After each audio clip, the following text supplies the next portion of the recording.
नमस्ते, एजिएम टेक्नोलोजीमा यहाँलाई फेरि पनि हार्दिक स्वागत छ। आज पनि तपाईहरुको माझमा चाहिँ एउटा भिडियो लिएर आएका छौं। आजको भिडियो चाहिँ हामीले डेटाबेस सम्बन्धी चाहिँ एउटा भिडियो लिएर आएका छौं। तपाईको जुनसुकै वेबसाइटमा चाहिँ डेटाबेस बिना चाहिँ तपाईको वेबसाइट चाहिँ असम्भव छ, चल्न सक्दैन। यो बारेमा चाहिँ हामी तपाईहरुलाई चाहिँ एउटा चाहिँ कसरी जुन डेटाबेस चाहिँ एरर आयो भने त्यसलाई चाहिँ कसरी समस्या समाधान गर्ने भन्ने बारेमा चाहिँ यो भिडियो सम्बन्धित रहेको छ। कृपया यो भिडियोलाई चाहिँ तपाईले हेर्दै हुनुहुन्छ भने चाहिँ सब्स्क्राइब गर्नुहोला, शेयर गर्नुहोला र अन्य यस्तै ताजा जानकारीहरु चाहिँ तपाईले सब्स्क्राइब गर्नुभयो भने छिट्टै चाहिँ तपाईले मैले भिडियो अपलोड गर्न साथ प्राप्त गर्न सक्नुहुनेछ। र आजको भिडियो चाहिँ म तपाईलाई चाहिँ यहाँनेर यसरी डेटाबेस चाहिँ यसरी बनाएर देखाउँछु। अहिले चाहिँ यो साइटमा चाहिँ डेटाबेस चाहिँ एरर भनेर चाहिँ देखाइरहेको छ। यसलाई चाहिँ कसरी समाधान गर्ने यो म तपाईलाई बनाएर चाहिँ म देखाउन गइरहेको छु। सर्वप्रथम चाहिँ तपाईले जुन तपाईको सी प्यानल लगइन गरेर माइएसक्यूएल डेटाबेसमा गएर एउटा चाहिँ डेटाबेस चाहिँ बनाउनुहोस्। यहाँनिर बनाइसकेपछि न्यू डेटाबेस भनेर भन्छ। यहाँ चाहिँ म डीबी तपाईले जे लेख्नुहुन्छ म यसरी डीबी लेखे र यो डीबी लेखिसकेपछि अब चाहिँ म यसलाई फेरि ब्याकमा गएर तपाईले चाहिँ अब तलतिर गएर तल साइडतिर गएर चाहिँ यहाँनिर MySQL user add new user भनेको चाहिँ यहाँ चाहिँ म डीबी लेखेर यहाँनिर चाहिँ पासवर्ड चाहिँ म यहाँनिर पासवर्ड चाहिँ तपाईले जे राख्नुहुन्छ र तपाईले जुन यो पासवर्ड चाहिँ सी प्यानलमा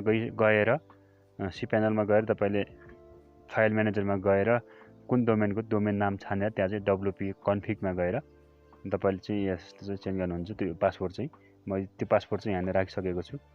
अब मैले यहाँ चाहिँ पासवर्ड चाहिँ यहाँ अपडेट चाहिँ गरिसकेको छु। अब चाहिँ म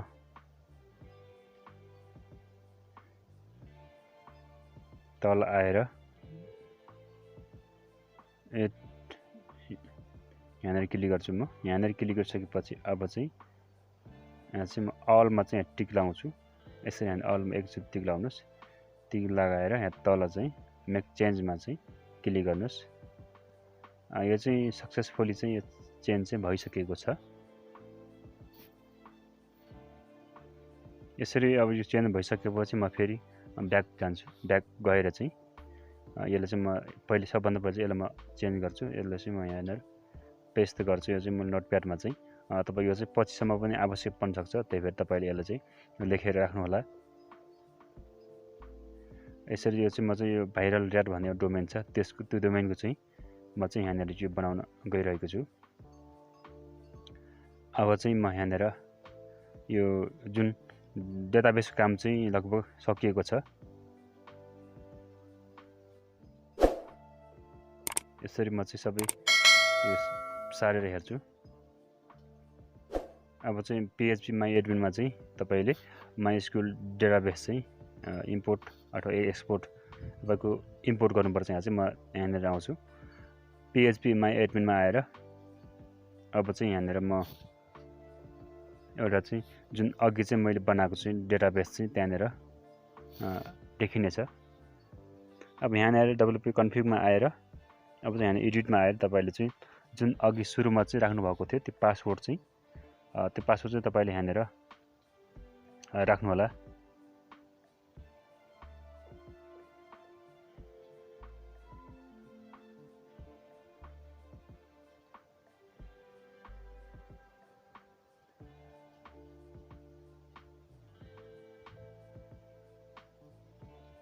म चाहिँ त्यो अघि जुन राखेको पासवर्ड चाहिँ डेटाबेस चाहिँ म यहाँ आएर त्यो चाहिँ चेन्ज गरेर चाहिँ म तपाईलाई देखाउने छु। जुन यो वेबसाइट चाहिँ viraldat.com चाहिँ त्यो चाहिँ जुन डेटाबेस चाहिँ एरर भएर चाहिँ ओपन भइरहेको छैन। त्यसलाई चाहिँ म तपाईहरुको माझमा चाहिँ ओपन गरेर देखाउने छु। यसलाई चाहिँ म यसरी जुन अघि मैले सेभ गरेको डेटाबेस युजर आइडी र पासवर्ड चाहिँ म यहाँनिर राख्छु।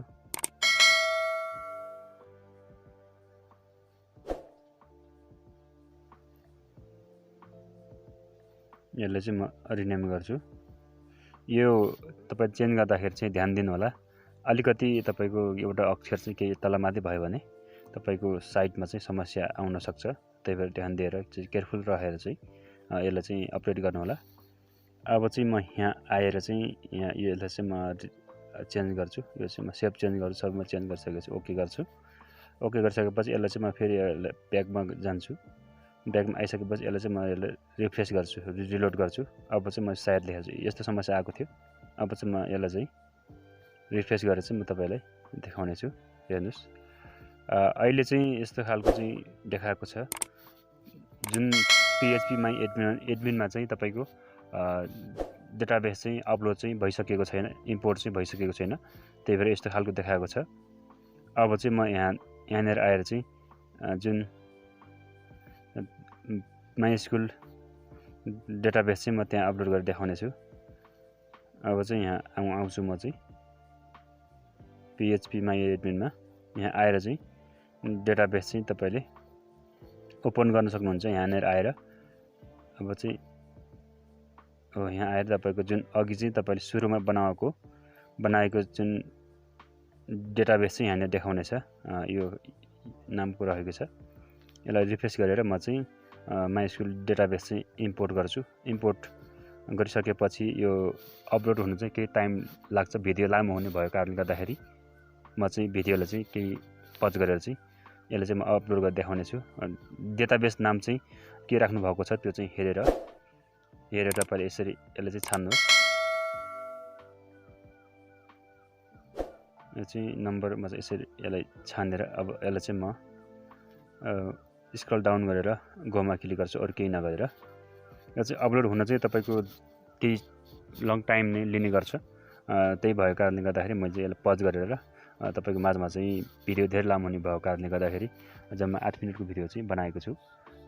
यो चाहिँ अपलोड हुँदैछ। अब चाहिँ हाम्रो लास्ट स्टेप चाहिँ यही बाँकी रहेको छ। यो चाहिँ सक्सेसफुली अपलोड भयो भने हाम्रो वेबसाइट चाहिँ ओपन चाहिँ हुनेछ।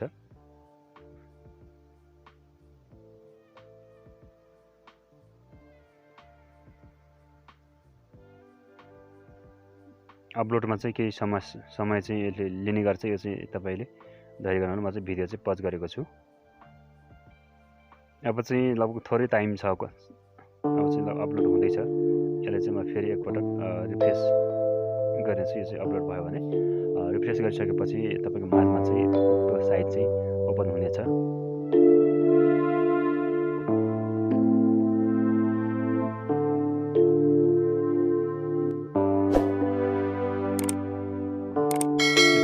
सिस्टममा चाहिँ डेटाबेस चाहिँ अपलोड चाहिँ भइरहेको छ।